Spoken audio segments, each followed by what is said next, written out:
Guten Morgen, liebe Broskis. Was haben wir heute für ein Datum, Maurice? Heute ist Dienstag, der 14. April, mein Lieber. Der 14. April. Ja, heute ist wirklich nochmal was Besonderes. Und zwar haben wir einen Gast. Wir werden international. Wir haben einen Freund aus Italien namens Paolo Romele. Buongiorno. Und wir werden jetzt das Ganze auf Englisch weiterführen. So, hello, Paolo. Hi everybody. Welcome. This is our first podcast in English. How do you feel to be here? Wow, I'm glad. I'm so excited to be here. Fired up. So, the first question which we ask our guests is always, do you eat pizza Hawaii? Yes or no? Pizza Hawaii. Wow. I might know the answer because you're from Italy. It's not a good question to ask to an Italian. Yeah. So what's your statement on this? I'm not going to tell you. You already know. Everybody knows. Rhetorical question. So, yeah, I think the listeners know now that Italians don't eat pizza. Is it throughout all Italy that Italians don't eat pizza Hawaii? Well, you're lucky because I'm not from Naples. I'm not from the southern part of Italy. Yeah. Because in the northern part, we're not so strict about food and so on. But if you go to Naples and you ask Hawaii pizza, I don't know if you will still be there the next day. I think it's not even considered a pizza. No. Yeah, we have an Italian friend here who's from Naples. He's called, his name is Salva. Paolo. No, Salva. And We name him Paolo. And he almost killed me when I asked him this question. Yeah, I told you. Yeah, how are you? How is the situation in Italy? Well, I am good, and I'm lucky because all of my family and friends are good, and also I live in a nice house. I have a garden and so on, so I can go outside. I can train outside. Okay, but the situation in Italy is quite serious because well, maybe it's like this also in Germany. I don't know, but here we can go outside. Just to go to the supermarket or to buy medicines. And if you work in a hospital or in some critical activities, then you can go out. Otherwise, you have to stay at home and you cannot go out for any other reason. So, I guess if you live alone, maybe in a house in the center of Milan and you cannot go outside, it could drive you crazy. And also, well, the number of affected by the virus is still increasing. It's even though in the last few days, the number of people that have been in the intensive care unit is going down. So there are a few signals that this is going the right way, but yet it's still as serious as a situation right here. Are people going out? There are some people that are going out, but it's forbidden. So if the police gets you while you're out and you don't have a correct reason to be there, they will charge you with a fine, which is quite high, and also it's you're breaking the law, so you're going to have some trouble. Mm. Do you have any equipment to train at home? Yes, of course. By the first day of quarantine, I bought 2 kettlebells, barbell, and some weights. So I'm training in my garage. Do you have a rower or something for No. endurance? No? No, it's too expensive. I had to buy everything. Yeah. And what about you? What's the situation out there? I think today Angela Merkel will have another announcement about the situation because at the 20th of April, some stuff will start again for example, university officially, but not within tendency, only by online classes. But we have not that strict like in Italy, but it's also like only go out if you really need to, like supermarket, medicine, or to work, but you cannot go to a park and chill with your friends or so. I think you can. So you always see the people outside, and they won't. Yeah, but you're not allowed. No, I think it's different in every part of Germany. So in Munich, in Bavarian, it's like if you go out, you will get fined. But if you go out in Frankfurt and Mainz by yourself or two people, you're still allowed to go out. So, yeah. But nationally, it's all the law that I think a maximum of 3 people or just with your family. But you're completely right that you can, in some regions, are not allowed even to go out. So it's still not that serious of the rate of death like in Italy, but I think they take care in Germany. Yeah. Yesterday I was watching a TV show here in Italy, which was discussing about why in Italy the situation is so serious, especially in the northern part of Italy. And it's still under study, so it's just a correlation, it's just that data, but they were looking at the data between the correlation between the pollution and the spread of the virus, and many researchers are pointing out that there's a correlation between the amount of particles in the air and the spread of the virus. So here in the northern part, we have all this farming, which is really pollutant, and we have high levels of pollutions. Yeah. And so this could be a reason why in Italy the virus spread so widely. So this is a good explanation, because I asked myself why in Italy the virus is increasing so high and so fast. Yeah, this could be a reason. I mean, it's not 100% sure, but there's a strong correlation. And, here we have a lot of farming and so on, which is increasing the pollution in a really high way. But if the pollution is responsible for this, shouldn't then the virus also be in India or other nations? In China there was. In China in China it was, but now it's over. They say it is so, but it's a matter of many reasons that are combining together, and they're saying that this could be a reason why the virus spread so widely. Yeah, it was out of control. I mean, we had these restrictions by day one. Basically, by the first day that they found the first guy which had the virus, and still we are, after more than 1 month, we are still in this situation. Yeah, it's crazy over there. Broski, should we start where we met Paolo first? Yeah. So, how did we meet you? So, I think it was 2018 to 19, or I think you were 19, in Germany for January 19. Yeah, January last year. Yeah. It was last year. I think. Yes. Crazy. It feels like it was for Christmas. It feels like 2 years ago. No. Yeah, I was here for your PhD, or? Yes, I was there at Max Planck Institute in Mainz. Mm-hmm. I was a guest PhD student, and I met these two gentlemen at CrossFit Zollhafen, best CrossFit box in the world. Shout out. Yeah. Nice. So we met. So I saw Paolo. The first meeting was like this guy just came randomly into the box, and no one knew who this guy was until there was a class with snatches or clean jerks. No, yes, snatches. And this was the first guy I saw live snatching 100 kg in a class. I was like, shit, this guy is strong. He's not that big, but he is strong. And I was like, okay, I need to talk to him like in Mandano fashion. And we talked.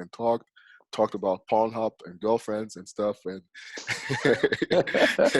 yeah, I still remember that day because I knew nobody, and there was this snatch class, 1 RM snatch was yeah, the first part of the class, and I never snatched 100 before, yeah. but I was going there to pick up some weight, and this guy right here told me, okay, let's lift some weight.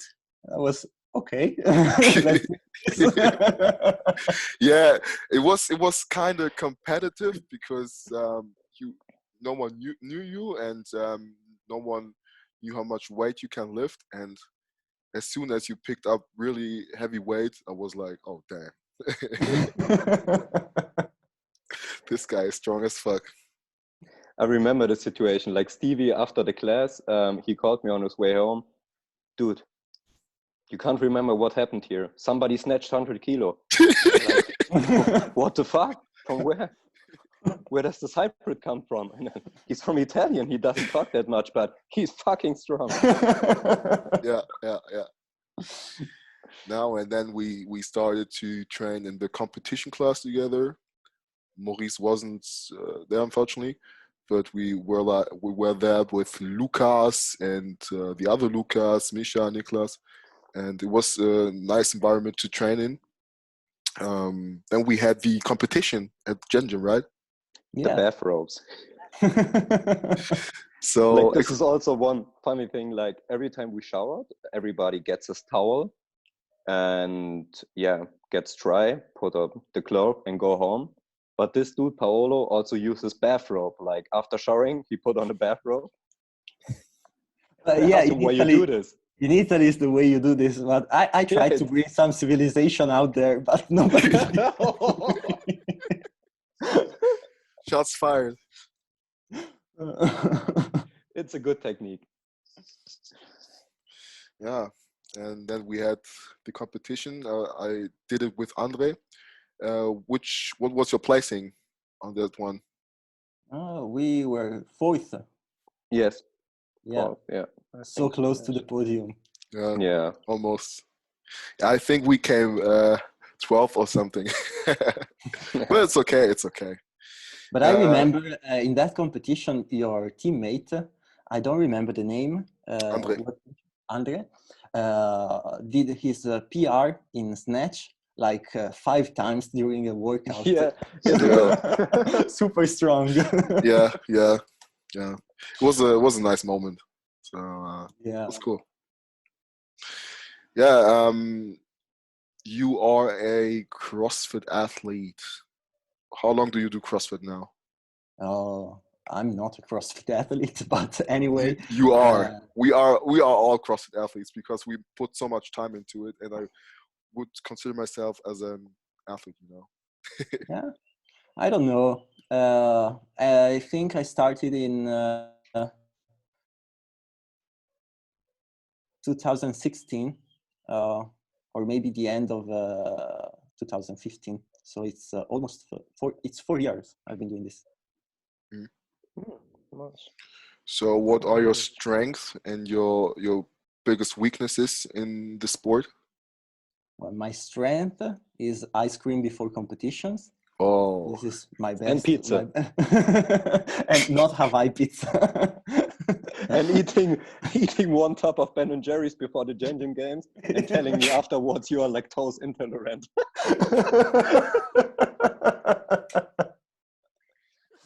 You still remember that? Yes. Smart move, bro. No, anyway, about CrossFit, I really hate endurance workouts, workouts that are longer than 20 minutes and so on. I hate running, and I really love weightlifting and some gymnastics because I'm quite lightweight, so gymnastic is my thing, and yeah, that's it. What's going on, bro? That's good. Excuse me? Do you have another question for Paolo? Yes, I think what is pretty interesting is how I think you finally graduated, and yes, maybe you can tell the people how your test was. So like in Italy with the situation, oh, what was the procedure? Actually, the test, the oral exam, it's let me say a formality, because you already had your thesis reviewed and you already had a graduation on that. And then you have this final exam, which is you have to give a presentation, and then you discuss your presentation with examinators. And yeah, it was just like this, online, and on another platform. I think it was Google Hangout Meet. And there was three guys from the commission, the examinators, and you just share your slides and talk on your slides, and then they make some questions. And it was broadcasted on YouTube, so all your parents can watch and so on. Yeah, it was fine. And after that, to celebrate, I had a few drinks with my girlfriend, and we decided to cut my hair, and this is the result. Doesn't look that bad. This was a bold move.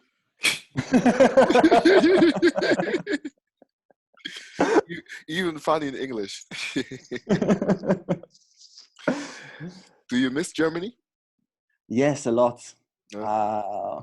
I think I was talking with my girlfriend just yesterday, and we are thinking about our holidays, these summer holidays. We already booked a trip to San Francisco, California, and so on. Nice. But then the airline company failed in January, and so we didn't have a flight anymore. We had to cancel everything. And then this virus shit came over, and so I don't think it will be possible to go to California by this summer. And so we were planning another trip, and she told me, why don't we go all around Germany with our bikes? And so we are thinking about getting there during summer and travel with our bikes. But we are still searching for the best places and so on. How will you do That's it? awesome. Stevie is a good cyclist. Yeah, really? Don't put up that bike story. Not again. You're not able to ride a bike? I'm able to ride a bike, but my bikes are shitty as hell. So swimming and cycling are some. Oh. No, swimming is a black thing. No black guy can swim. Black people are not able to swim, so that's not only my thing. So if you need good places to visit, it's like so you can visit Berlin. It's very touristic. Yeah, but I need a place that you can go by bike, just moving from city to city. I was thinking about the river you have in Mainz, the Rhine, and going along the Rhine and visit all the cities along the Rhine. This could be, Yeah, very good option. Sounds awesome.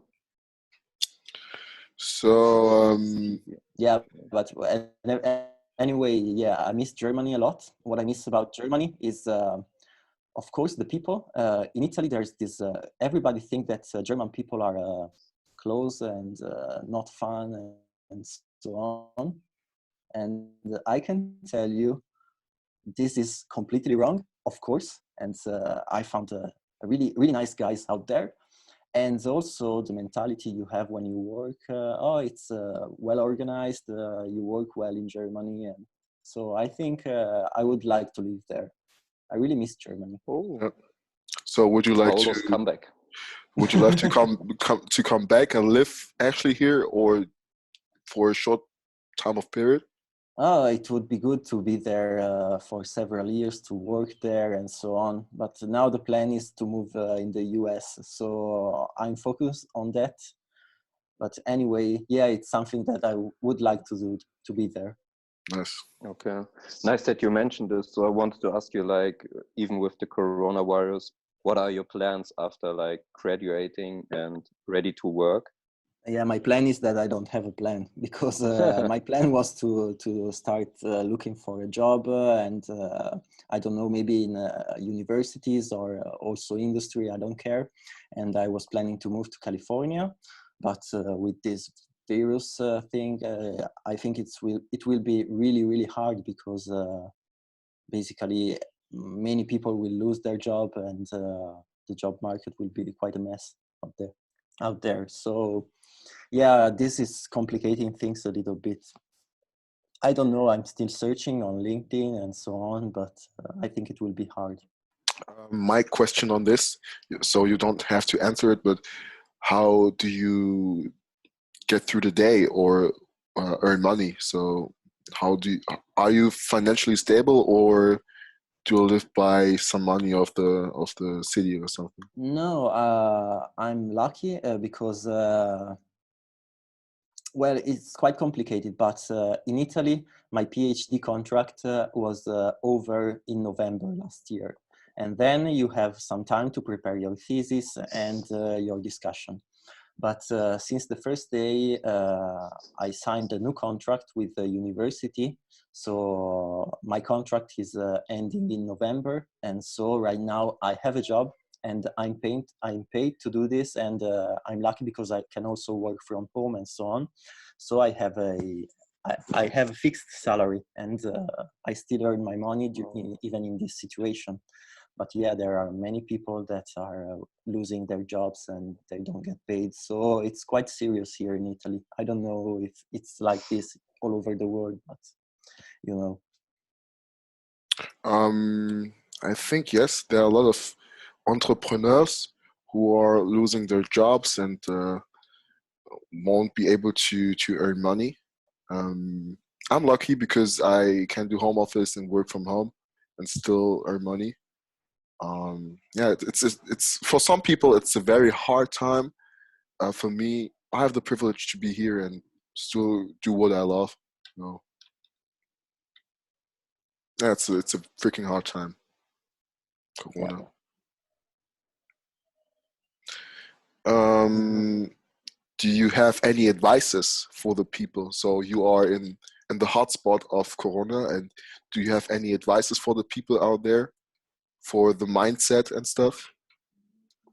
I don't know. It's just to take this shit seriously and don't do stupid things like don't obeying the rules and so on, because maybe sometimes you don't really see the danger. So you think that it will never happen to you.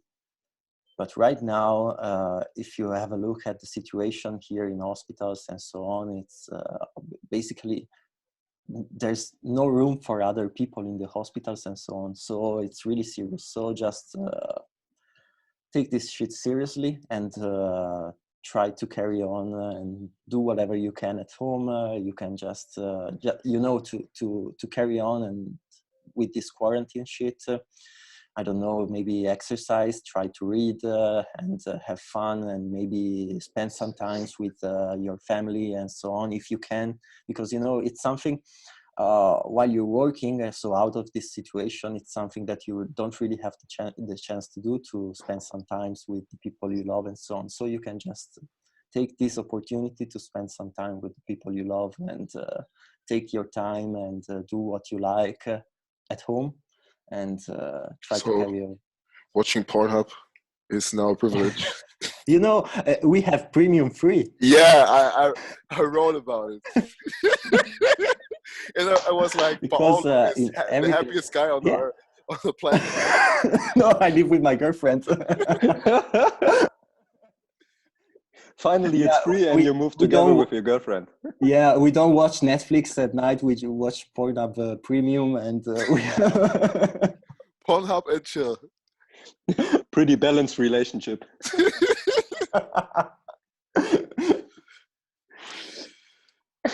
Maurice, do you have any further questions for Paolo? Like one question back to the CrossFit thing.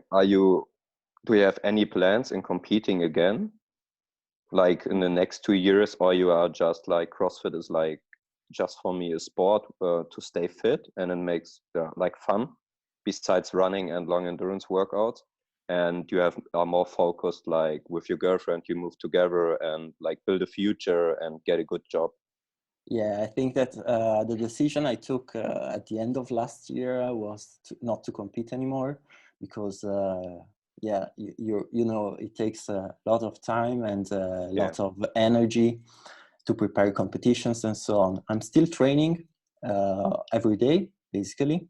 But actually, before this virus shit, I was doing maybe some classes with the other guys at the gym and training alone 3 days, always 1 hour or 90 minutes. So yeah, I don't have any plan to compete again. I want to focus more on the career and the family and so on.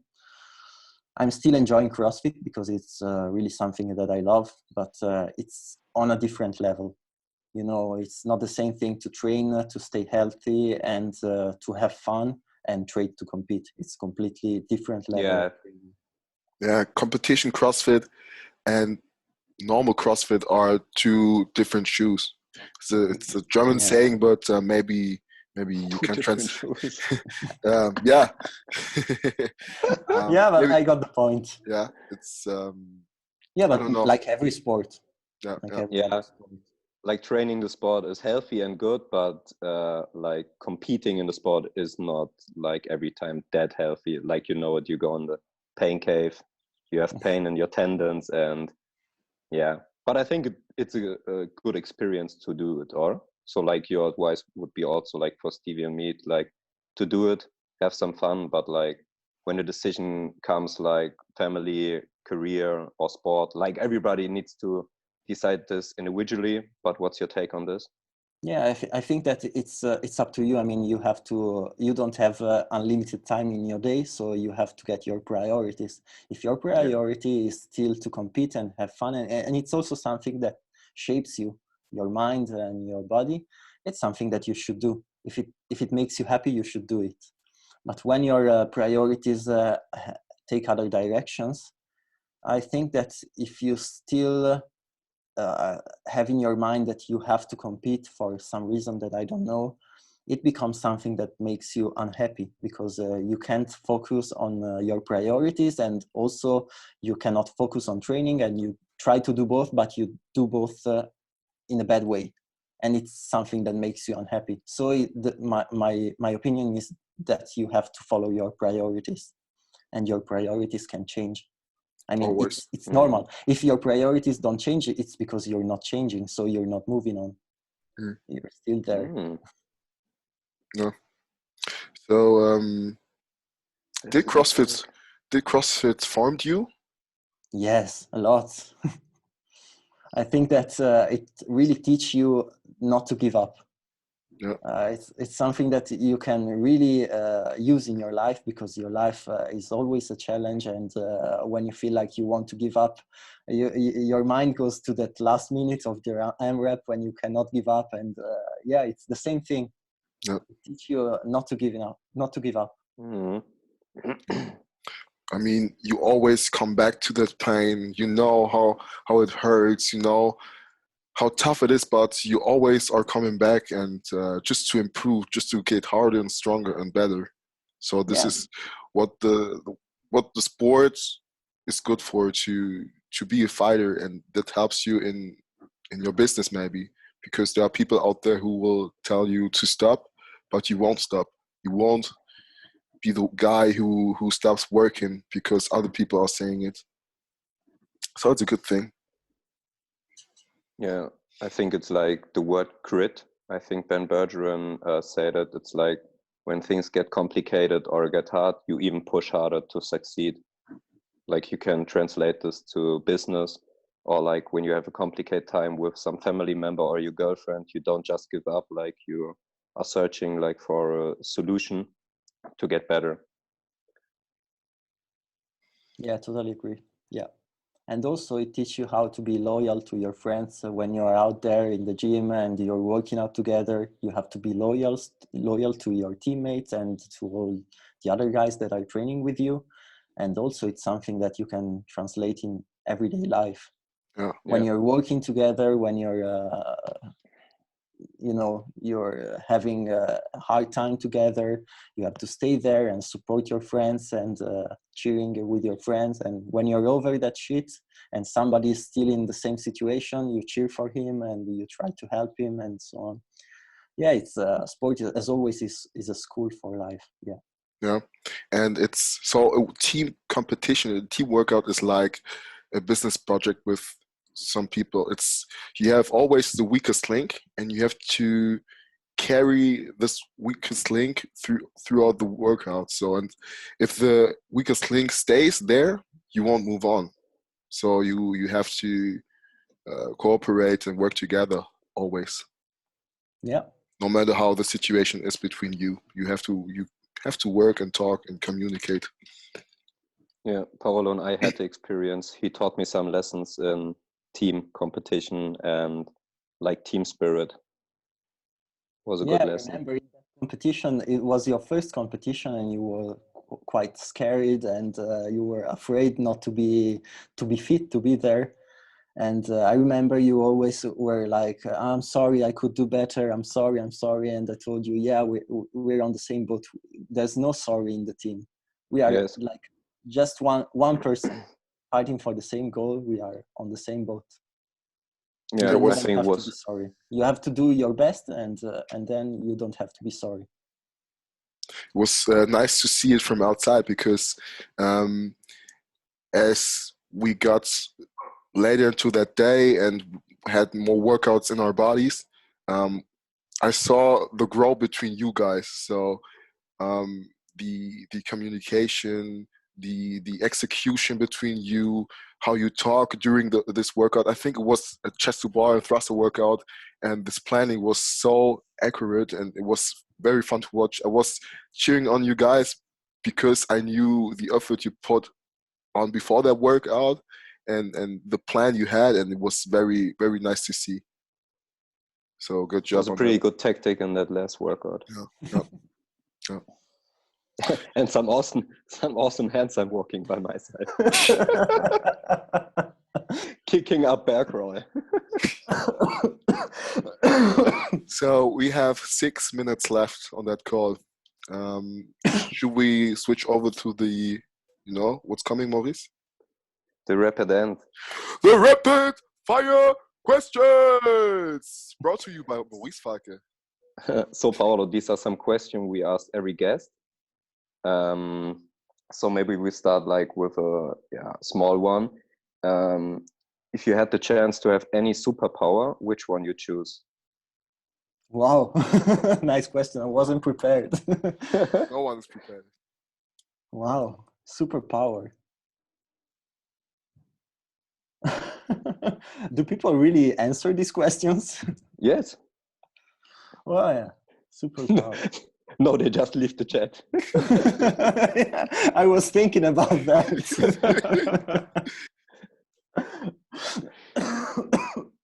It can be anything. Yeah, my superpower would be to leave the Zoom conversations when it gets tough.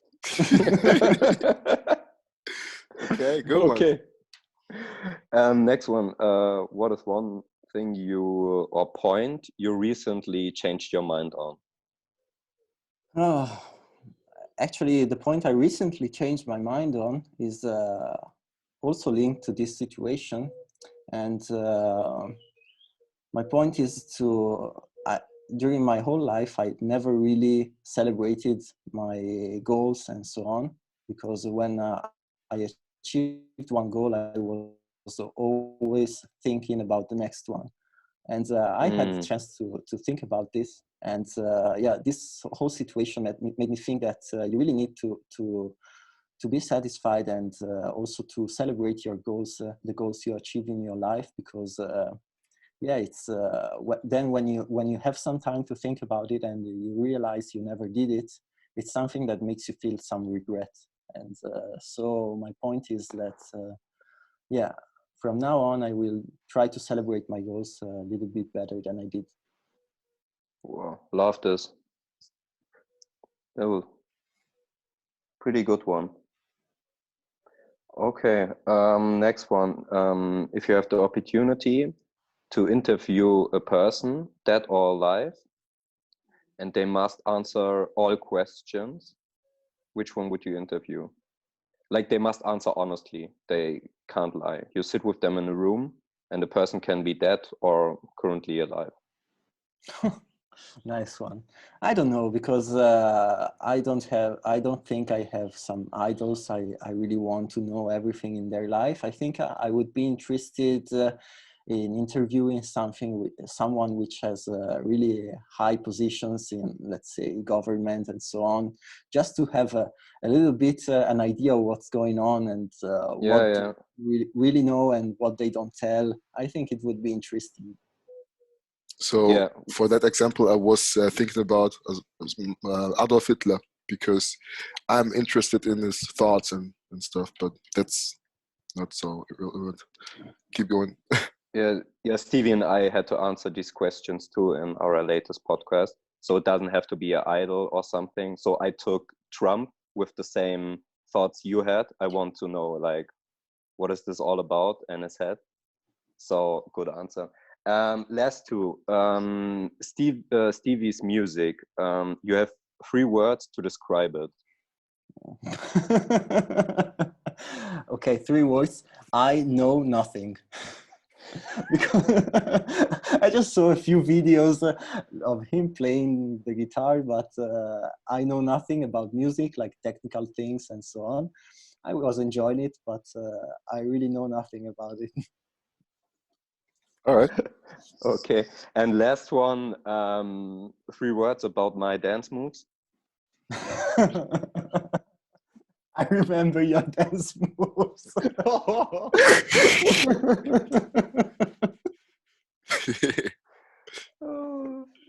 Awesome. That's good. All right. That's a good finish. Do you have any words left, Paolo, for the listeners? No words left. I gave everything I had. That's what she said.